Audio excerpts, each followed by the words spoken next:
Hello everyone, welcome back to our YouTube channel. तो मेरे पास काफ़ी दिनों से कमेंट सेक्शन में क्वेरीज आती है कि आप ही हमें बताइए कि हम किस चीज़ को प्रेफर करें, या वो मार्बल हो या ग्रेनाइट हो या फिर टाइल्स हो, फ्लोरिंग के लिए, काउंटर टॉप्स के लिए, किचन के लिए एंड एक्सेट्रा एक्सेट्रा। तो आज हम उसी चीज़ के रिलेटेड हम आज आपको कुछ आइडियाज़ या इससे रिलेटेड जो भी आपकी क्वेरीज है वो आज आपको उसका सॉल्यूशन देंगे आज हम। आइए आज बात करते हैं। तो ग्राहक के मन में अगर पहला सवाल रहता है वो रहता है प्राइस रेंज का, चाहे वो ग्रेनाइट से रिलेटेड हो, टाइल्स से रिलेटेड हो और या फिर मार्बल से रिलेटेड हो। ऑब्वियसली हर किसी के मन में आएगा। तो मैं सबसे पहले बात करता हूँ इंडियन मार्बल की। इंडियन मार्बल की भी प्राइस रेंज स्टार्ट हो जाती है 50 से 60 रुपीज़ के अराउंड, अगर आप अच्छी क्वालिटीज़ में जाते हैं। अच्छी क्वालिटीज़ में अगर आप इंडियन मार्बल में जाते हैं तो उसमें 50 से 60 अराउंड के साथ आपके मार्बल शुरू हो जाते हैं। मार्बल्स में सबसे बड़ी समस्या आती है वेरिएशन की। वेरिएशन मार्बल एक तरीके से सिमिलर पैटर्न नहीं आते हैं मार्बल में। वही हम बात करते हैं फिर हमारे ग्रेनाइट्स के। वो अराउंड आपके 45 टू 50 रुपीज़ में स्टार्ट हो जाती है और मैक्सिमम ये प्राइस रेंज आती है। अगर आप इतना ग्रेनाइट्स की ओर जाते हैं तो ये प्राइस रेंज आती है 120, 130, 140 लास्ट मैक्सिमम हद मार के। अब बात करते हैं हम हमारे टाइल्स मटेरियल की, जो अराउंड 15 टू 20 रुपीज़ से स्टार्ट हो जाती है।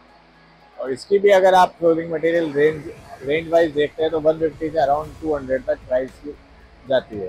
तो अब बात करते हैं हम हमारे ग्रेनाइट से रिलेटेड कुछ जानकारी की कि लोगों का सवाल रहता है सबसे पहले अपन फ्लोरिंग पे कौन सा मटेरियल यूज़ में ले। तो फ्लोरिंग पे यूज़ लेने के लिए सबसे पहले आपके पास चीज़ें आती है ड्यूरेबिलिटी, उसकी स्ट्रॉन्गनेस कितनी है मटेरियल की, स्ट्रॉन्गनेस, उसके अलावा उसकी शाइन कितनी बरकरार है, कब तक बरकरार रह सकती है। वही चीज़ आपको ये सब ग्रेनाइट्स में देखने को मिलेगी। कैसे? हम बात करते हैं इसकी थिकनेस की। एक स्टोन का, किसी भी स्टोन का एक स्टैंडर्ड थिकनेस होता है 16 mm। अगर आपका एक वन टाइम का इन्वेस्टमेंट होता है तो उस चीज़ को लेके कभी भी आपसे कॉम्प्रोमाइज़ नहीं किया जाता है। तो बात करते हैं थिकनेस की, जो आती है अराउंड 16 mm। आप कैसे भी इसे कैलकुलेट कर सकते हैं। अब बात करते हैं हमारे टाइल सेक्शन की, जो आपको मार्केट के अंदर इजीली 70 टू 75, 80 रुपीज़ में आपको इजीली आपको अवेलेबल हो जाएगी। फ्लोरिंग्स पे जब बात करते हैं टाइल्स की तो उसमें जो क्रैक की जो पॉसिबिलिटी रहती है वो अराउंड नियर अबाउट 70 टू 75% रहती है। इसकी ड्यूरेबिलिटी क्यों कम है? इसके दो बड़े रीजन है। पहला, थिकनेस। थिकनेस की बात करते हैं हम। थिकनेस की जो स्टैंडर्ड थिकनेस आती है स्टोन की वो आती है 16 mm। इस टाइल्स में वो थिकनेस आपको नहीं मिलती है। चाहे आप कोई सी भी टाइल्स ले लीजिए मार्केट में, और मिलेगी तो आउट ऑफ द बॉक्स, यानी आपकी प्राइस रेंज से ऊपर की मिलेगी। दूसरा रीज़न सबसे बड़ा है उसका मैन्युफैक्चरिंग डिफेक्ट। कंपनीज वगैरह जो यूज़ करती है केमिकल्स, वो काफ़ी लो क्वालिटी केमिकल्स यूज़ करती है। इस वजह से वो आपके एवरेज रेंज के अंदर आपको अवेलेबल मिल जाती है मार्केट में। इसी वजह से इसमें भी क्रैक्स होना, इसकी जो ड्यूरेबिलिटी है वो कम होना, इसकी शाइन हमेशा बरकरार नहीं रहना, ये नॉर्मल बात है। अब आते हैं हम हमारे थर्ड पॉइंट की ओर, जो काफ़ी इंपॉर्टेंट पॉइंट है, उसकी ड्यूरेबिलिटी। ड्यूरेबिलिटी आप बात करते हैं टाइल्स के अंदर तो क्यों इम्पैक्ट देती है? ये है ग्रेनाइट्स। ग्रेनाइट्स है, इस ग्रेनाइट को आप देख सकते हैं, ये नेचुरल स्टोन है। ब्लॉक्स मैंने सीधा परचेज किया, उसको मैन्युफैक्चर किया और सीधा उसको पॉलिश में डाला और ये आपके सामने वो मटेरियल है।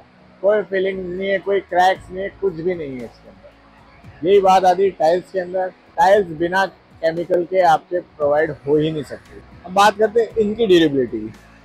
ये आप इसको इंटीरियर, एक्सटीरियर, कहीं पे भी अपने अप्लायंसेस की और यूज में ले सकते हो। आज के 5 से 6 साल बाद भी अगर आपको नीड पड़ती है कि मुझे फिर से इसे रिपॉलिश कराना है, तो ये आपकी रिपॉलिश भी फिर से हो सकता है। इसकी स्ट्रॉन्गनेस है जो हमेशा बरकरार रहेगी क्योंकि ये नेचुरल स्टोन है। बात करते हैं टाइल्स की।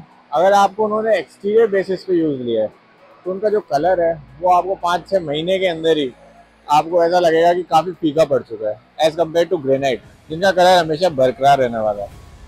चाहे वो आप 5-6 महीने क्या 5-6 साल भी देखेंगे ना तो ऐसे का ऐसा ही मिल रहा है। तो ये आज कुछ मैंने आपको 3 मेजर डिफरेंसेस बताए हैं ग्रेनाइट और टाइल के कंपैरिजन में।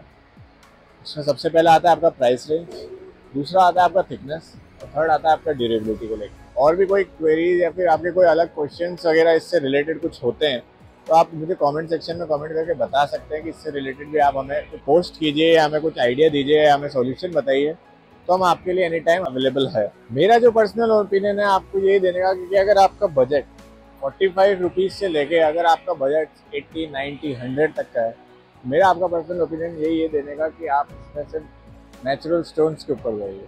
चाहे वो आपके कोई सी अप्लायंसेस के लिए हो, फ्लोरिंग्स के लिए हो, काउंटर टॉप्स के लिए हो, किचन टॉप्स के लिए हो, एक्सेट्रा एक्सेट्रा, किसी के लिए भी हो, सबसे बेस्ट थिंग है आपकी natural material as compare to man made materials. I hope कि आज की हमारी इस वीडियो से आपका कुछ तो कंफ्यूजन दूर तो हुआ होगा। और भी कुछ इन्फॉर्मेटिव वीडियोस के लिए या कोई और जानकारी के लिए ग्रेनाइट, मार्बल से, टाइल से रिलेटेड हमारे चैनल को सब्सक्राइब करना ना भूलें, हमें लाइक करना ना भूलें। Thank you so much for watching.